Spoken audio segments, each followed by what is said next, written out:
I laugh because there's actually books wrote about how to manage time.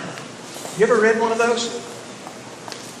Well, let me tell you, I'm not a rocket scientist, but you cannot manage time. Everybody gets 24 hours. What you can manage is how you spend that time.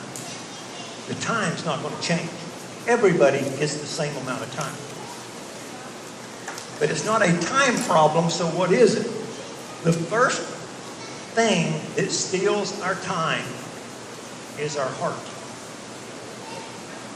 I'm going to read in Matthew 6:34.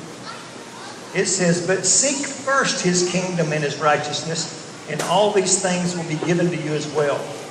Therefore, do not worry about tomorrow, for tomorrow will worry about itself. Each day has enough trouble of its own." You see, if we have a heart problem, if we're not seeking God first, our timetable is always going to be out of kilter. It just is. You know, one of Kathy and I's sayings that we've learned over the years is we don't have enough money to not tithe. Because we know God blesses when we tithe. We're too busy to not take time to ask for God's guidance during the day. Because God can make the day run smoother. And if we don't take time for God, it may not run as smooth. Which ties well with Psalms 145, verses 18 to 20. The Lord is near to all who call on him, to all who call on him in truth. He fulfills the desires of those who fear him. He hears their cry and saves them. The Lord watches over all who love him, but all the wicked he will destroy. See, God's watching over us. He wants us to succeed. But if we're doing the wrong things, he's not going to help us do the wrong thing. If we're using our time in the wrong way, he's not going to bless that. That would kind of be like me giving this horse a release every time he does something bad. He's just going to learn to keep doing it bad. You know, God wants to bless us. You know what God's blessing is? It's being with us.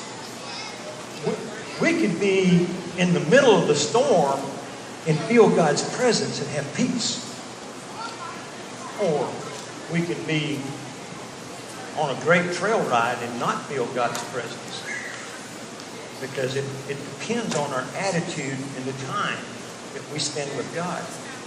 You see how I started off with my hand and I've gone to the halter now and I'm pulling out, and if it don't come, I bump, bump, bump, bump.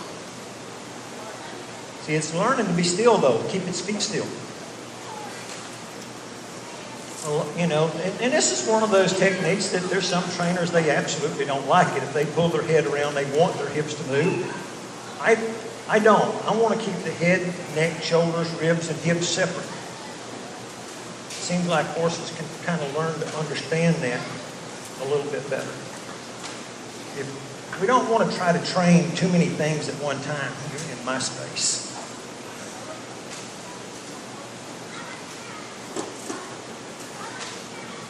When you're doing this, you got to make sure that your body's out of their head's way. Because what happens, what I see so many times is somebody goes to flex them right here and they can't because their body, I'm in the way. You got to be back here because if they're going to move, it's their hind feet are going to move away from you. Get better. Thank you.